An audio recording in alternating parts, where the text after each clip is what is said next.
দীর্ঘ প্রায় ২২ বছর পর ময়মনসিংহে আসছেন বিএনপি চেয়ারম্যান তারেক রহমান।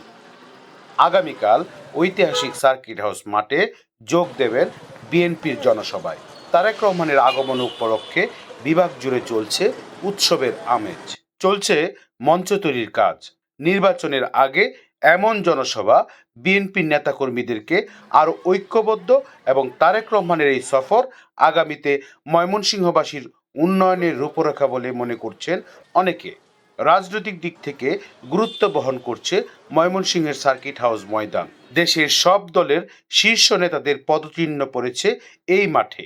দীর্ঘ প্রায় ২২ বছর পর ২৭ জানুয়ারি এই মাঠে আসছেন বিএনপির চেয়ারম্যান তারেক রহমান। ২০০৫ সালে বিএনপির ইউনিয়ন প্রতিনিধি সম্মেলন উপলক্ষে ময়মনসিংহ সফর করেছিলেন তারেক রহমান। তারেক রহমানের আগমনকে কেন্দ্র করে ময়মনসিংহ বিভাগ জুড়ে নেতাকর্মীদের মধ্যে বিরাজ করছে উৎসবের আমেজ। সংক্ষিপ্ত সময়ের মধ্যে সমাবেশের দিনক্ষণ ঠিক হওয়ায় প্রস্তুতি চলছে জোরে সোরে। তারেক রহমানের আগমনকে কেন্দ্র করে এ অঞ্চলের বিএনপি আরও সুসংগঠিত হবে বলে প্রত্যাশা করছেন নেতাকর্মীরা। বিভিন্ন ওয়ার্ডে যাই, ওয়ার্ডের নেতৃবৃন্দদের সঙ্গে মিটিং করি এবং এই প্রচারের কাজ শুরু করি আমরা কালকে রাত থেকেই। আমাদের নেতা কর্মী এবং সাধারণ মানুষের মধ্যে যে উচ্ছ্বাস দেখেছি, তার কাছে সেই উচ্ছ্বাসই প্রকাশ পায় আসলে চেয়ারম্যানের কাছে এই দেশের মানুষের অনেক প্রত্যাশা। তারেক রহমানের আগমনকে উপলক্ষে বিএনপি ৯৯% সংগঠিত হয়ে যাবে। কারণ ওনার যে নেতৃত্ব গুণ, ওনার যে সাংগঠনিক দক্ষতা, ওনার যে মেধা প্রজ্ঞা এবং ওনার যে কথা বলার যে শালীনতা পরিচালিত, এগুলি শোনার পরে কারো ভিতরে যদি কোনো দ্বিধাদ্বন্দ্ব থেকেও থাকে, কোনো কষ্ট অভিমান রাগ ক্ষোভ থেকেও থাকে, আমরা আশা করছি সেটা সেই দিন থেকে শেষ হয়ে যাবে।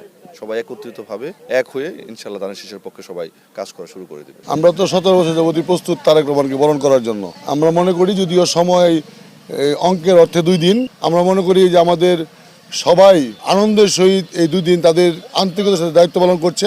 আমরা এটি শুধু বিএনপির সমাবেশ থাকবে আমরা এটি মনে করি না, এটি ময়মনসিংহবাসীর সমাবেশ হয়ে যাবে, সকল শ্রেণী পেশা ধর্মের মানুষের সমাবেশ হয়ে যাবে। সেটাই আমি শুধু এই সার্কিট হাউস ময়দান না, সারা শহরেই এটা জনসমুদ্রে পরিণত হবে। মঙ্গলবার দুপুর 2টায় সার্কিট হাউস মাঠে উপস্থিত হবেন তারেক রহমান।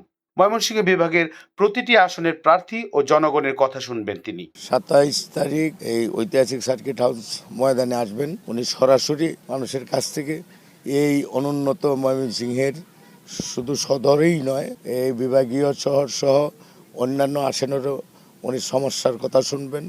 সেই কথা শুনে আগামী 12ই ফেব্রুয়ারি নির্বাচনে জনগণ যদি ধানের শীষকে ভোটের মাধ্যমে নির্বাচিত করে রাষ্ট্র পরিচালনার দায়িত্ব দেন, তাহলে এই এলাকার উন্নয়নের জন্য উনি পরিশ্রম করবেন এবং অগ্রাধিকার ভিত্তিতে শিক্ষা, স্বাস্থ্য, যোগাযোগ, কর্মসংস্থান সমস্ত কিছুর ব্যবস্থা করবেন বলে উনি জনগণের কাছ থেকে শুনে উনি ওনার বক্তব্য রাখবেন।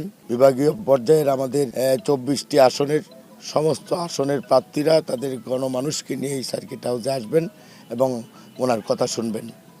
এখন পর্যন্ত একটি জনসভার কর্মসূচি আছে, বাকিগুলো নেই।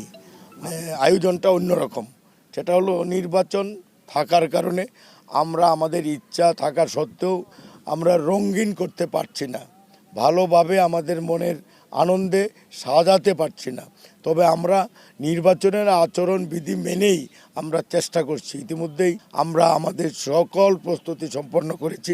নির্বাচনের আগে তারেক রহমানের আগমনকে ময়মনসিংহের উন্নয়নের রূপরেখা হিসেবে দেখছেন বিএনপি নেতারা। বিএনপি চেয়ারম্যান তারেক রহমানের আগমন উপলক্ষে মাঠ জুড়ে নেওয়া হয়েছে নিরাপত্তা ব্যবস্থা। মোহাম্মদ আবুল মনসুর, আমগর বার্তা, ময়মনসিংহ।